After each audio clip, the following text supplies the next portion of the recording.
Those who criticize our generation forget who raised it, and also forget, or just don't have a clue, what position they have left us in.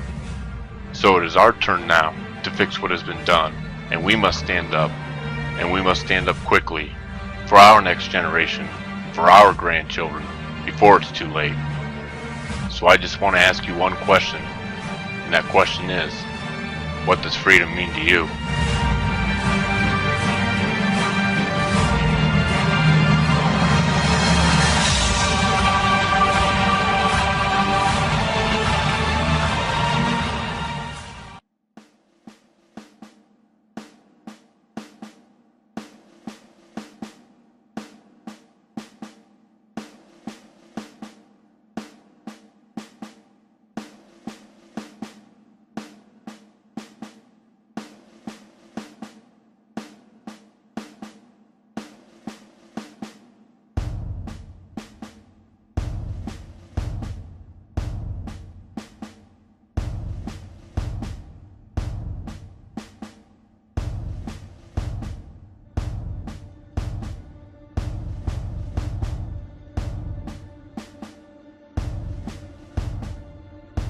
Around election time, candidates, they just can't do enough.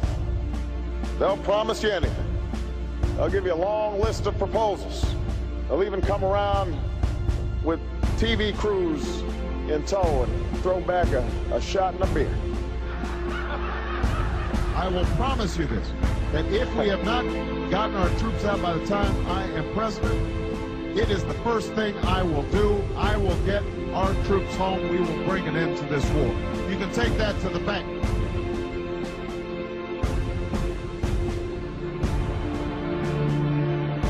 There are a number of different things that you could do early pertaining to executive orders. One of them is to shut down Guantanamo Bay. Another is to change interrogation methods that are used by U.S. troops. Are those things that you plan to take early action on? Yes.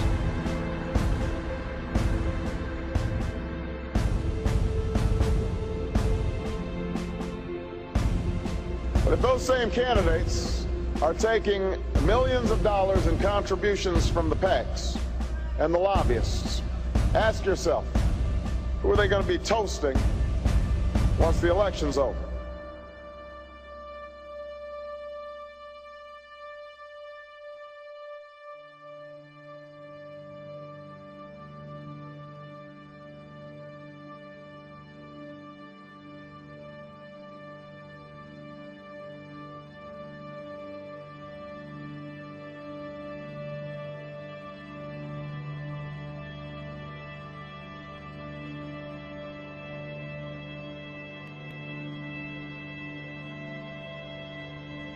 You offer no change. You have the same foreign policy. You want more troops in Afghanistan. You're not talking about only going to war with a declaration. You don't want to deal with the monetary, financial crisis in this country. You want to keep, the system together for the benefit of the banks and the big corporations and the politicians. And what kind of change do you have on social policy?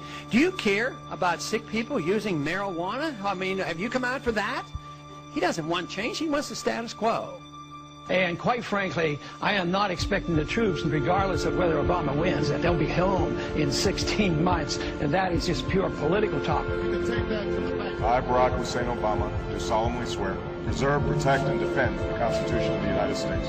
Today, in his press conference, the president made clear that he believes the law does allow him to make this commitment on his own.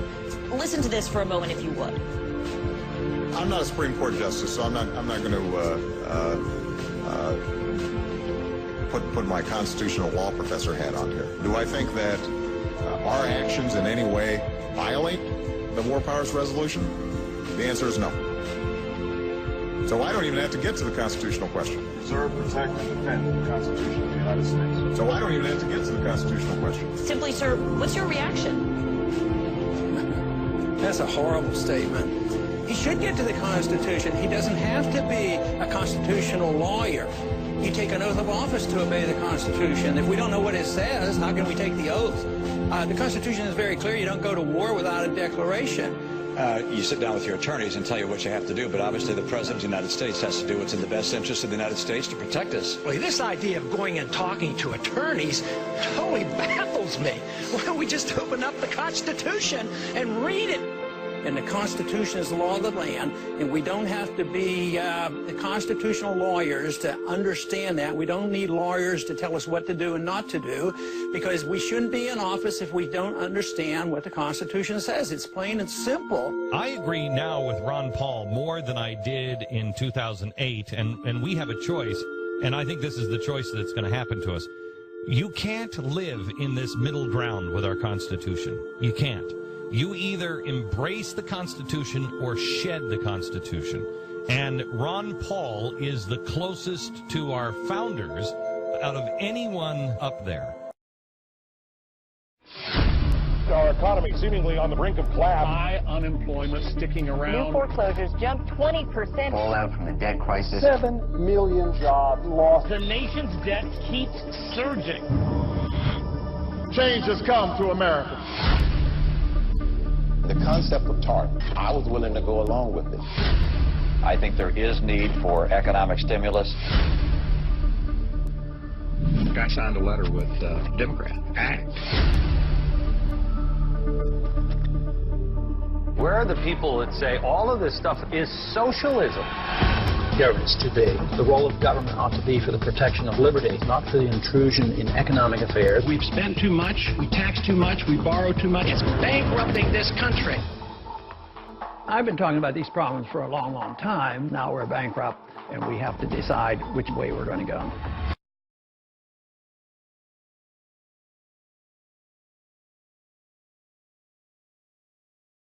Imagine for a moment that somewhere in the middle of Texas there was a large foreign military base, say Chinese or Russian. Imagine that thousands of armed foreign troops were constantly patrolling American streets in military vehicles. Imagine they were here under the auspices of keeping us safe, or promoting democracy, or protecting their strategic interests. Imagine that they operated outside of U.S. law and that the Constitution did not apply to them. Imagine that every now and then they made mistakes or acted on bad information and accidentally killed or terrorized innocent Americans, including women and children, most of the time with little or no repercussions or consequences. Imagine that they set up checkpoints on our soil and routinely searched and ransacked entire neighborhoods of homes. Imagine if Americans were fearful of these foreign troops and overwhelmingly thought America would be better off without their presence. Imagine if some Americans were so angry about them being in Texas that they actually joined together to fight them off in defense of our soil and sovereignty because leadership in government refused or were unable to do so. Imagine that those Americans were labeled terrorists or insurgents for their defensive actions and routinely killed or captured or tortured by the foreign troops on our land. Imagine that the occupiers' attitude was that if they just killed enough Americans, the resistance would stop.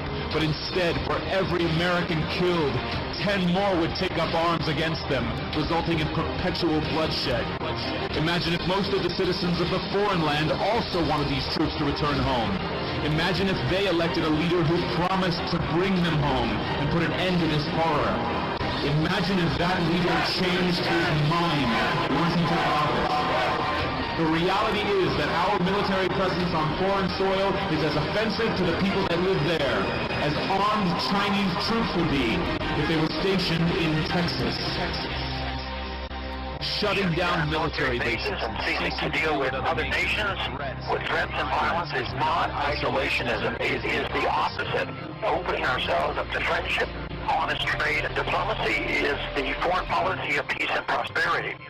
It is the only foreign policy that will not bankrupt us in the short order, as our current actions most definitely will. I share the disappointment of the American people in the foreign policy rhetoric coming from the administration. The sad thing is, our foreign policy will change eventually, as Rome's did, when all budgetary and monetary tricks to fund it are exhausted. All you have to do is let your voice be heard. Revolution,